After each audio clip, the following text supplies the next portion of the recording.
Evo ljudi kako se radi prodaja automobila na TikTok. $50.000 auto, već. $50.000.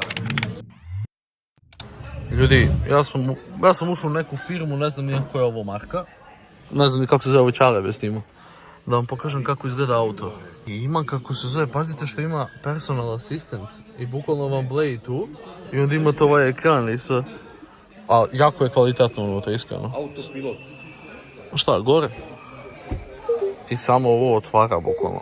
Znači evo smo u toj kao radnji i pazite sad ovo, ručka, znači prvo što se ona sakrije kad zaključate, kad otključate ona izađe i kad hoćete da uđete unutra približite ruku samo ovako i vrata se samo otvore. Ovako malo i onda ih vi otvorite skroz. I brate, iskreno, unutra, što se tiče kvaliteta unutra, savršeno. Ova radi live, na TikToku radi live, priča i prodaje ljudima kola. Evo, ljudi, ulazimo u druga kola sad. Da, ovo je kao džipčić.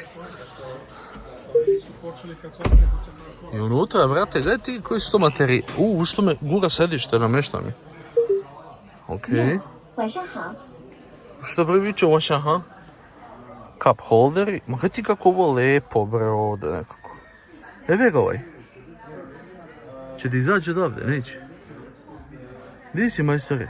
Ti izađe odande, mi. Neće. Gledam ga di je. Pazi display. I ti kako ovo radi, bre. Šteta što na kineski ne razumem ništa. Ali unutra materijali, koliko su lepi, ima kako se hlađenje sedišta, zbog ovih rupica vidim. Ima granje očigledno. Mnogo lepo. I kada hoćeš da izađeš, pritisneš ovako. Bam, i ona se otvori. Ovako, znači, ovaj kvalitet izrade, iskreno osjeća se da je kvalitetan auto. Ima soft close i mnogo mi interesuje cena ovog auta. To me mnogo interesuje. Koliko može ovaj auto biti? NIO ES6. Mnogo mi interesuje, pogledajte kako bi ovo izgleda. Ovo izgleda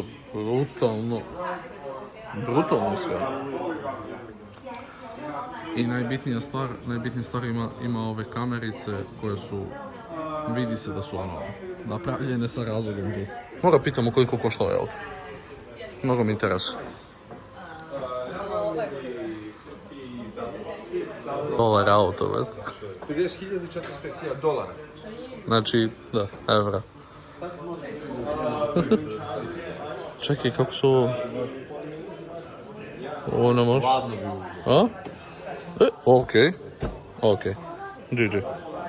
I onda ga priklopiš, on se zatvori. Brate, hlađi igra. Da, vi koliko guma, već.